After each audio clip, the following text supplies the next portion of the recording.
Et salut tout le monde, bienvenue sur ma chaîne Lorenzo High Tech, comme dans le site. Aujourd'hui on va parler de Huawei parce que oui, au moment que je tourne cette vidéo, il y a quelques jours, Huawei a annoncé pas mal de nouveaux smartphones, dont le Huawei Mate 60 Pro que je vais vous parler aujourd'hui, et aussi un smartphone pliant, le Huawei Mate X5, que je parlerai dans une prochaine vidéo. Donc aujourd'hui on va se concentrer sur ce nouveau smartphone, mais avant de commencer la vidéo, si vous n'êtes toujours pas abonné à ma chaîne YouTube, abonnez-vous, elle est 100% high-tech. N'oubliez pas d'activer la petite cloche de notification pour être notifié lorsque je publie une vidéo, et aussi bien entendu à mes autres réseaux sociaux, c'est-à-dire Instagram, TikTok et Twitter. Tous les liens seront en bas dans la description. Alors bien entendu, avant de commencer par le design, je vais quand même vous prévenir, ce smartphone malheureusement sera disponible que pour la Chine. En tout cas pour l'instant, c'est les dernières informations qui sont arrivées. Malheureusement, les smartphones de Huawei n'arriveront pas sur le marché européen. Maintenant, on ne sait jamais, ça peut peut-être changer d'ici les semaines à venir ou les mois bien entendu. Du coup, maintenant on va commencer par le design. Et ben en termes de design, je ne sais pas ce que vous en pensez, mais moi je le trouve vraiment très joli. Il fait vraiment premium. En même temps, on est sur un smartphone haut de gamme, donc c'est tout à fait normal. Maintenant, commençons par les caractéristiques de la face avant. On a une diagonale de 6,82 pouces avec une très bonne définition Quad HD. La technologie d'écran, on est sur de l'OLED, accompagné par un taux de rafraîchissement de 120 Hz, un 120 Hz adaptatif qui peut descendre de 1 Hz et monter jusqu'à du 120 Hz, tout simplement parce qu'on est sur une dalle LTPO. Ensuite, en termes de sécurité, on a un capteur d'empreinte qui est sous l'écran, et là ce qui est vraiment intéressant, c'est qu'on a aussi une deuxième sécurité, c'est qu'on a des capteurs de profondeur pour le visage, donc un petit peu comme Apple, même si Apple utilise une autre technologie, on peut déverrouiller son smartphone tout simplement juste avec son visage parce qu'on a des capteurs 3D, comme vous pouvez le voir dans la face avant. Vous avez 3 poinçons, au milieu bien entendu c'est la caméra frontale, et les 2 poinçons sur les côtés c'est pour faire les profondeurs de champ, pour visualiser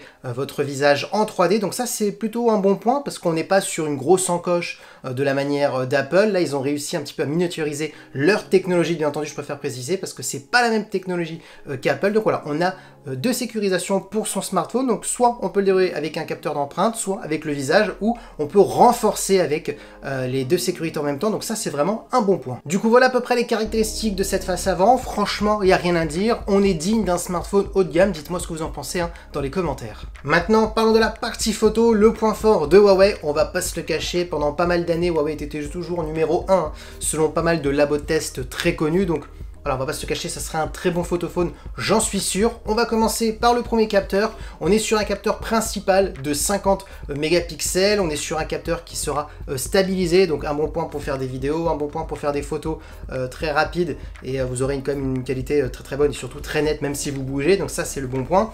Ensuite on a un ultra grand angle de 12 mégapixels, donc pour faire des photos à plan large, et aussi un téléobjectif de 48 mégapixels qui permettra d'avoir un zoom optique jusqu'à x3,5. Et concernant la partie vidéo, on pourra filmer jusqu'à de la 4K. Alors dites-moi ce que vous en pensez en commentaire. Moi personnellement ce que je peux vous dire c'est qu'on est, vu la fiche technique en tout cas, on est sur un smartphone qui est plutôt polyvalent. On a un bon capteur principal, on a un ultra grand angle, on a un téléobjectif qui va permettre d'avoir un zoom optique sans perte de qualité. Donc on a pour la part des capteurs qui sont très polyvalents, donc normalement on devrait avoir un Huawei polyvalent. Maintenant parlons de performance. Alors vous avez 12 Go de RAM comme processeur. On est tout simplement sur le propre processeur de Huawei, on est sur le Kirin 9000S.